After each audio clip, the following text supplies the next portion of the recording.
Taking me back to Nigeria, actually, Riverside State government. I think you may have built about 2,000 homes there. Am I correct in saying that, or more?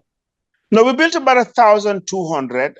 Actually, it's River State government. River Okay. State is one of the richest states in Nigeria, and it's Mm-hmm. the south-south. Mm-hmm. And with a GDP of about 42 billion dollars. Wow. Wow. And that's where the oil wealth is. Mm-hmm. Yes, I have completed a project of 1,200 units Mm-hmm. with a golf course, a shopping mall, and other amenities. And that project started way back in 2012, and it's now completed, 100% sold out. Wow. Most recently, we signed again a public-private partnership with the River State government, but under a different administration now, Mm-hmm. for 20,000 units, Wow. and it's ongoing. We started in January, and we thank God it's going up very well. Wow.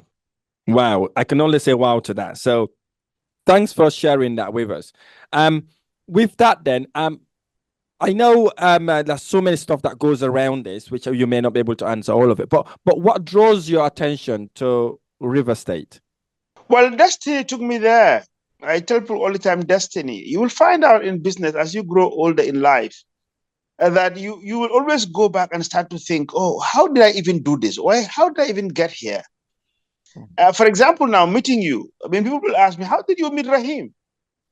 Yeah. It was, yes, destiny. We met at an event, Yeah. some less than 2 weeks ago. Yeah. And that is it. You are here interviewing me. So in life, generally for me, that's my strong belief. Mhm. As a Muslim, that some of these things are predestined, that I will Mhm. meet you, and when I meet you, this will happen. And there's something in the future that both of us don't even know. Absolutely.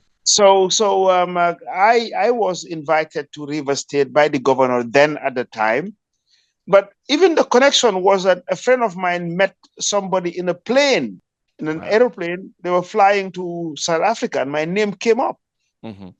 So, long story, but that landed me being invited in River State. The governor was interested in housing, and I was tasked to do so. So we signed up, and yes, the rest is history. Wow. Well done for Yes, that. Well done. I know thank you. you're now replicating that to different countries. I know you've done it in South Africa, Rwanda, most recently in Sierra Leone. Could you tell us a bit about the project in Sierra Leone? Yes, actually, what first, as a point of correction, we've registered in 9 African countries, Wow. but Okay. we are active in three of them, very active. Okay. And those are Gambia, Nigeria, and Sierra Leone. Mhm. Sierra Leone, again, the same thing. I was invited to come and invest in the housing business as I'm doing now by the president. As you're Mhm. probably aware, the president's wife, the first lady, is half Gambian. Yeah. So they came on a state visit in 2019. Mhm. So the first lady knew me and invited me to come and see the president because the president wanted to do something in housing. Mhm. So I met him, and then he invited me to come over, and it took me 2 years to respond to his call because I don't just get up and go. I mean, I need to be sure that I am well prepared with the capacity and the Mhm. know-how of the country to do so. Mhm. So fast track from 2019 in 2021. I went, and yes, that's when we started. We are now doing 5,000 units on a Wow. public-private partnership. Generally, what I'm trying to build 1 million homes, affordable homes across the continent. Beautiful. So, and it's through public-private partnership. The government brings the land. In Mhm. some cases, bring some money in, and then some basic infrastructure, and the rest we will do it. We will bring in the finances and also the others to make it happen. For the people that do not know what public-private partnership is, would you be able to elaborate that a little bit? Yes, I mean, public-private partnership actually these days a platform to use for infrastructure project Mhm. because public meaning government or other government institutions. I mean, they have their own strength. And when you're talking about housing, land is an issue, especially in Africa. Mm-hmm. So we don't go in and try to buy land because that just shoots the prices up. Mm-hmm. And also, land is always comes with a lot of controversies. People fight over land ownership. There are land grabbers and so on. Mm-hmm. So we allow government to come in and contribute land as their equity.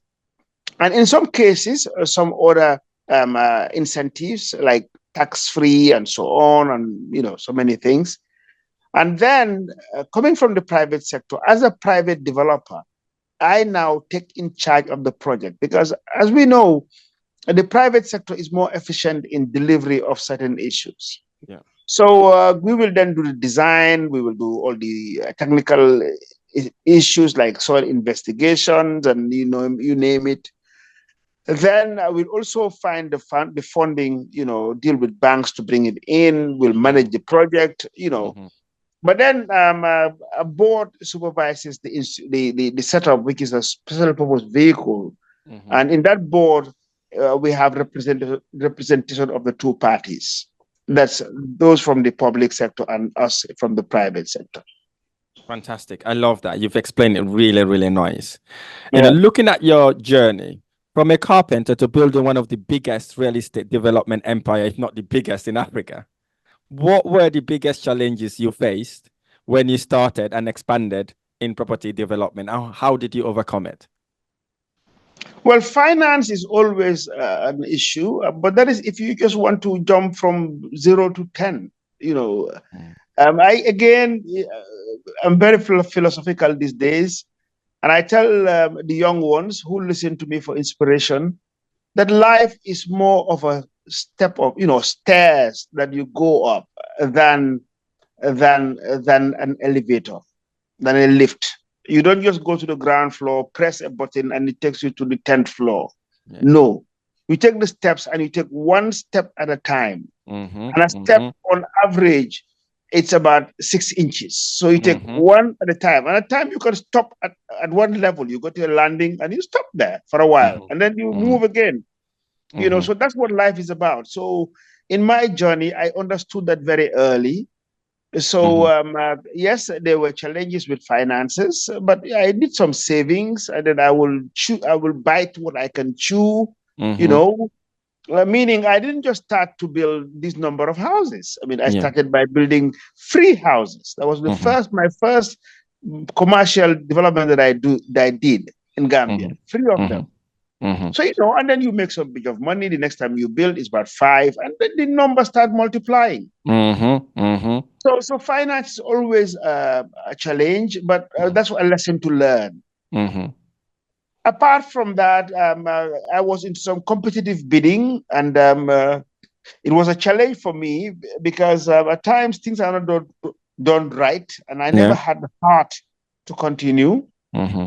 So at a very early age or early stage in my business, I decided to quit, competitive bidding, doing any Mm-hmm. government tenders. Mm-hmm. Okay. I And love that. I built my brand, and my brand was around delivery of homes. Mm-hmm. Mm-hmm. In Africa, especially this part of the world, technical capacity also is a challenge. Mm-hmm. Getting the Mm-hmm. right tradesmen to do the right things, but we try to overcome them. Yeah. I love Yeah, that. so I will just stop with those as major challenges.